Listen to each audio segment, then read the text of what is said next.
Bonjour à toutes et à tous. Donc, nous le savons, hein, l'une des pierres angulaires de ce concours d'économie d'énergie, c'est les économies d'énergie.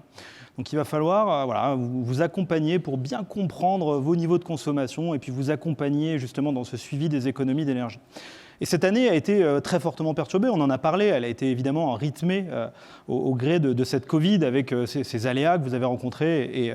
Et néanmoins, on tient à vous saluer parce que vous êtes restés mobilisés néanmoins en filigrane sur cette dynamique collective pour aller chercher des économies d'énergie malgré une situation qui était particulièrement complexe. Alors pour régler tous ces sujets, cette méthodologie pour vous accompagner et suivre ces économies d'énergie, mais aussi pour questionner l'impact de la Covid, quel a été l'impact en fait sur les niveaux de consommation et sur les économies d'énergie. On a une équipe technique mobilisée qui vous accompagne au quotidien et on avait aujourd'hui, une fois n'est pas coutume, envie de nous ramener sur les bancs de l'école. Et aujourd'hui, donc ça va être toi Jean-Baptiste, le professeur. Bonjour Jean-Baptiste. Bonjour Christophe. C'est toi le professeur aujourd'hui. Jean-Baptiste, déjà, est-ce que tu peux nous toucher quelques mots sur les chiffres clés, là, qu'on se remette un peu en contexte, les performances qu'on a pu atteindre dans le concours cette année? Oui, tout à fait. Alors les chiffres clés, ils sont assez impressionnants pour cette édition. Déjà 12% d'économie d'énergie en moyenne de votre part, donc félicitations déjà. Ça équivaut à donc 9 millions de kilowattheures économisés.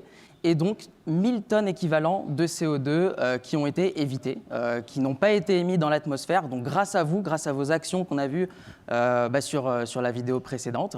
Et donc au final, ça a été 251 bâtiments inscrits pour 1,7 million de mètres carrés.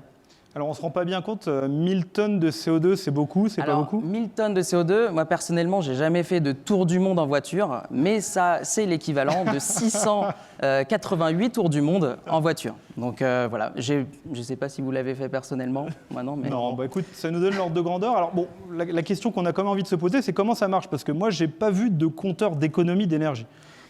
Comment est-ce qu'on compte ces économies d'énergie? Comment ça fonctionne? Malheureusement, il n'existe pas de compteur d'économie d'énergie. Alors pour ce faire, nous avons une méthode qui est approuvée scientifiquement.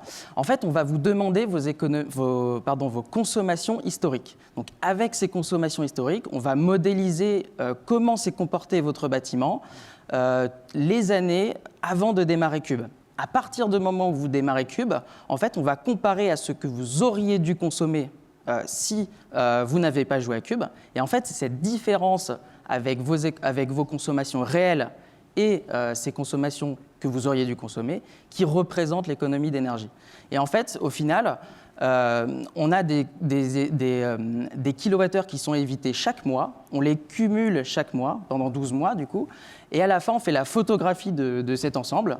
Et on regarde qui a le mieux performé. Et c'est du coup les lauréats. Alors on comprend mieux du coup pourquoi on ennuie parfois un peu les candidats pour récupérer des informations. C'est pour faire ce suivi d'économie d'énergie. Oui, c'est pour ça, parce que sans vos consommations historiques, on ne peut tout simplement pas modéliser ce comportement. Okay. Donc c'est pour ça qu'on a besoin de vous, on a besoin de votre action et de saisir du coup ces fameuses consommations historiques et aussi pendant le concours.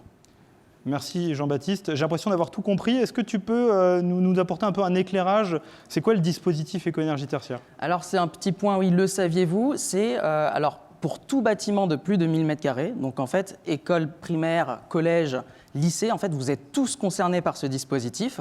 En 2030, tout bâtiment de plus de 1000 m² doit pouvoir faire moins 40% d'économie d'énergie. En 2040, c'est moins 50%.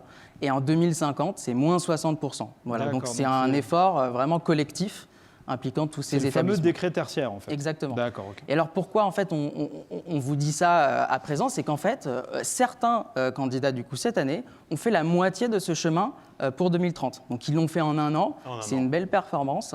Donc voilà, on voit sur les petits graphiques ici, on a des colonnes qui représentent en fait des tranches d'économie d'énergie. Et c'est sur la droite où on voit entre 20 et 26-27% que certains en fait ont fait la moitié du chemin. Voilà. D'accord. Alors on ne dévoile pas qui a fait quoi, mais premier teasing, on commence à voir des niveaux d'économie d'énergie. On en saura un peu plus tout à l'heure. Merci à toi Jean-Baptiste pour cette explication très claire.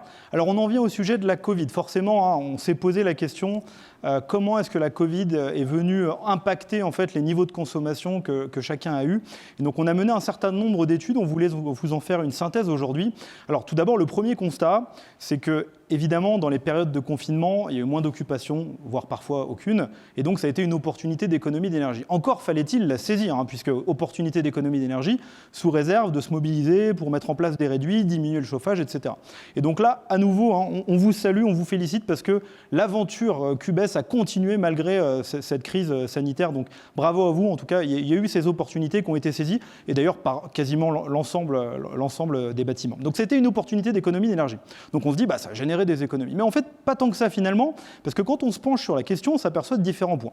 Le premier, dans les périodes de confinement, il faisait pas si froid. Donc il n'y avait pas tant d'opportunités d'économie d'énergie. Ça, c'est le premier point. Le deuxième, vous avez, pour l'entièreté des bâtiments, vous avez suivi les préconisations du Haut Conseil pour la santé publique, et donc il y a eu plus de ventilation. Quand il y avait des systèmes de récupération, ils étaient shuntés, et puis on ouvrait beaucoup les fenêtres. Et puis quand on ouvre les fenêtres, forcément on perd un peu de consommation, et puis en plus on rechauffe derrière parce que c'est très inconfortable.